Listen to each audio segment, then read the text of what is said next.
What is happening in Nigeria these days is Nigerian that is the cause of it. I know that every country there is always good and bad. I'm not saying that there is other countries do not have their problem. They have their own problem, but it's not as much the way Nigerian is, because Nigerian allows so many things to happen, give privilege to foreigners that comes to Nigeria. They do whatever they like. In their own country, you can't do that. You see China, Filipino, even common this what they call Lebanon, those people that have packed themselves in Nigeria, go to their country. You see this thing they do in Nigeria, you can't do it in their country. No matter that their country is like Lebanon is fighting a lot of war, yet they still have their law running there. Because of China, you can't do what China do in Nigeria. You can't do it in their country, talk less of Filipino. But when they come to Nigeria, they do it because, the reason is because the same Nigerian help them to do it, because they have already studied that Nigerian like taking bribe. So they go through someone in Nigeria that has prominent power, and the person will be the one to establish them and even help them to be the pilot that will lead them. So that way, some of them that have been in Nigeria and have known Nigerian so well, so they do whatever they like. If you need to see the way they even talk to police, the way they do things, because they see the same Nigerian do the same thing. And the same Nigerian will be the one they will make friends. Some of them will go and get married to a Nigerian people, have children so that they can have the power. So you see their wife, they're just thing, or you see the same one of Nigerian people being the same person fighting for them, and they are doing corruption, they are doing bad business, they are doing creeping down the economies. You see this what they call it, generator now that is in Nigeria that refused to leave. The same government accepted the contract and decided to suffer Nigeria on light. And the same Nigeria is supplying light to African countries. They are steadily having light. They are making money from light. And the people that are supposed to enjoy the light from what they produce from the light, from what they get from the light. And we are the creator of that same light, energy. We suffer ourselves on the light day because of somebody that is staying there, does not want other people. And it's in own house, their own government house. They have steady light. They have their own line where their light does not turn off one day. Their light does not turn off.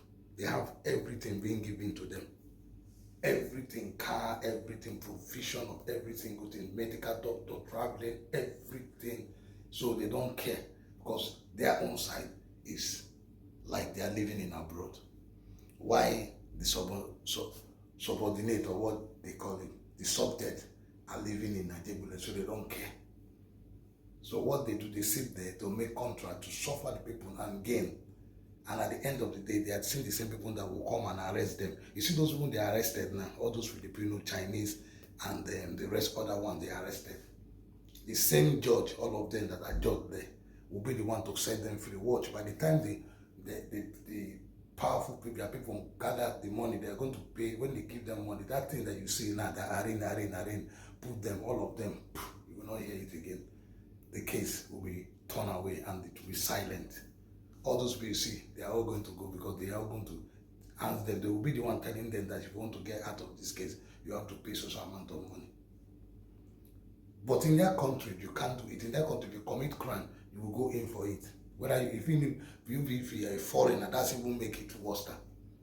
They even deal with you. They'll tell you, because you're a foreigner, you came here, you should know their law. I'm telling you the truth.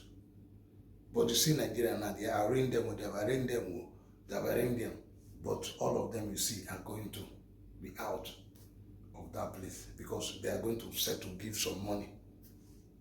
Yeah, it's a place that when you go, you that reported a case, you're surprised that you reported a case before you reported a case, you'll be in the case, the police will put you in the cell, because the person, maybe they are going to be the person that give them money, will come back and start charging you that you're the one that caused the problem.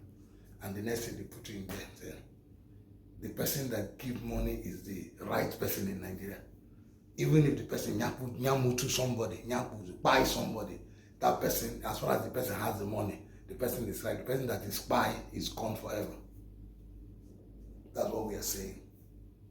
So I recommend Nigeria for getting this book, because it's not good to come to people's country to come and cripple down the economy by doing fraud in their country.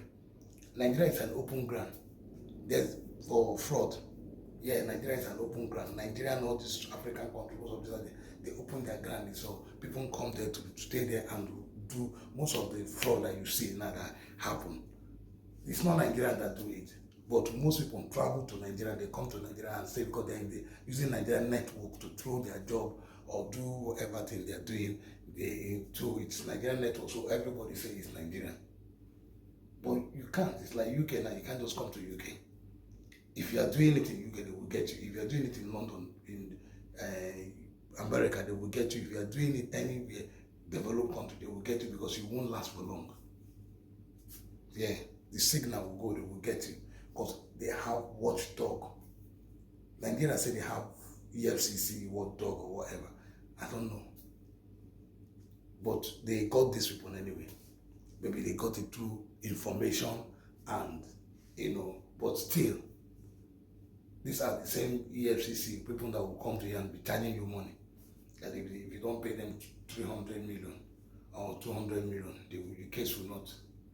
And if it's becoming a real case, why don't you charge the person to court and let the court? Even the court, so there are no places that is settled. The court, home, council, the street, the police, council, the lawyers, everybody wants something for their pocket.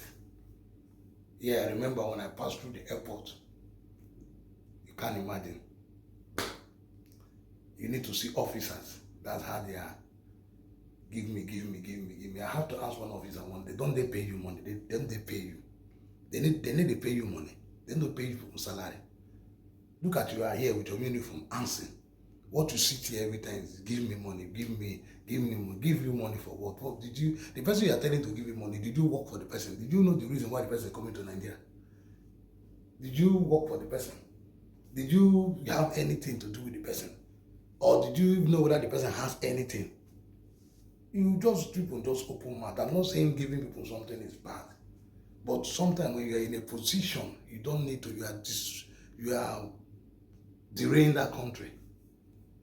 If you go to their country, you will never see these things. If you see the way they are serious, if you come to UK or go to America, you will see the immigration. Only immigration, the way they look at you, you'll be scared. They are not even ready. They are, answer you what? They are serious with their paper, man. Yeah, they are serious with your paper. They are serious with your paper. They are looking at your paper. They don't care. Sorry, they don't care who you are. They don't care who you are. Yeah, they don't care. Yeah, they don't care whether. But what they want is honesty. You come in with your paper with honesty, entering the country with honesty. They are not ready to say, give me money or no give me money. It's some of these countries, when African countries, when you travel, like once you see them, they'll be answering you money, please help me. It's your office answer you to give you money. And they learn it all the way from other countries in Africa, mostly Nigeria that started it. And you don't even know the officers. But at least most of those countries that they pay, you know that it's only immigration that is there. But in Nigeria, you get police in the airport, immigration there, custom there, army there. So all the force of Nigeria are all in that airport. What are they doing? Is it not just immigration that should be there? The rest, what are they doing there? We don't know. Talk of, DSS is there. Everybody know. In short, it's a whole barracks with different type of uniform forces that are there. So what are they doing there? It's like you don't even understand what they are doing there. When you come out, it's so disarranged and not well organized. So in that place, that's why you see everybody power. That somebody can be bringing in one kind bad product or drugs or anything. He has somebody that inside that he has the person that already talked to the maybe just that it is me, uniform, it's my brother, yeah, Allah, and that had the person inside Nigeria. So why are you going to say that you people are the one that gave foreigners the power that what they are doing? But anyway, if they have been arrested for the crime that they did, they should be dealt accordingly to the crime. To the crime, so that people will know that it is serious. It's a serious thing, and so that this thing can help the country. Other people, other foreigners will learn lesson from it, and not for you to publish it. Nigeria can still publish something. At the end of the day, people will say, "Oh," but at the end of the day, that thing has gone under the rail. So we wish that this very one will monitor it, that this is how it do, and these people are sure that this is what they did. Because sometimes, I won't say it, Nigeria can lie against somebody because of that. They are foreigners. They are making money. Sometimes you want to accuse somebody just because I've been in the airport where I've seen the foreigner coming, and the way they handle the foreigner, that is, they believe they're going to get a lot from the foreigner. So I was like telling myself, if this is how they handle foreigners, that's why foreigners do not come to this country. It's not a good thing. When you go to their country, they don't handle people like this. Everybody is in the same line. There is nothing like Nigerian go this place, foreigners go this place. No. It's always everybody in the same line. When you get to your turn, everybody in the same place, whether foreigner, anything. Yeah. But when you get to the same national, people that are national, if you are nationalized in that country, then you go this way. You understand me? Everybody that is nationalized, go this way. Then the one that you are coming, so that they will deal with you. Everybody. That's how it is done. So, I applaud Nigeria for what they have done. I applaud it too. But there's a lot of things that should be corrected. So that the economies of Nigeria will be going fine, so that people will see Nigerian and love to come to invest. People will not just invest to come to Nigeria to come and do fraud. Economic and Financial Crimes Commission Lagos Zone has arraigned more than 40 nationals before 4 different federal high courts sitting in Ikoyi, Lagos, over alleged cryptocurrency investment and romance fraud. The Anti-Corruption Agency also secures an interim forfeiture of digital assets worth $222,729.86, allegedly tied to Chinese and Filipino. Maugbejosu reports. The new foreigners arraigned at the Federal High Court, Ikoyi, Lagos, are 29 Chinese, 10 Filipinos, 1 Malaysian, 1 Indonesian, and 1 Pakistani. The suspects are members of the syndicate of 792 alleged cryptocurrency investment and romance fraud arrested on December 19, 2024 in Lagos during an unscheduled operation tagged Eagle Flush Operation by operatives of the Anti-Graft Agency. They are arraigned on separate charges bordering on alleged cyber crimes, cyber terrorism, impersonation, possession of documents containing false pretense and identity theft, are alongside one Genting International Company Limited, a Nigerian registered company, before Justices Ayokunle Faji, D.I. Dipolu, Alexander Oweye, and C.J. Aneke. The offences are contrary to Sections 18 and 27 of the Cybercrimes Prohibition Prevention Act 2015, as amended 2024, Section 39, Subsection 2 of the Economic and Financial Crimes Commission Establishment Act 2024, and punishable under Section 39, Subsection 2b of the same Act. Justice Alexander Oweye of the Federal High Court in Lagos granted the interim forfeiture order following a motion experte moved by prosecuting counsel Zinat Atiku. The court also directed Efcc to publish the interim forfeiture order in national newspaper for interested people to appear before the court within 14 days, adding that the assets should not be permanently forfeited to the federal government. Justice Faji adjourned the matter till February 10, 11, 2025. Justice Dipelu adjourned the case till February 7 and 15, 2025, while Justice Oweye adjourned till February 20 and 21, 2025. Meanwhile, Justice Aneke adjourned the case till March 7, 2025 for trial and remanded the defendant at both Ikoyi and Kirikiri Correctional Centers. Maubi Josu, LTV News.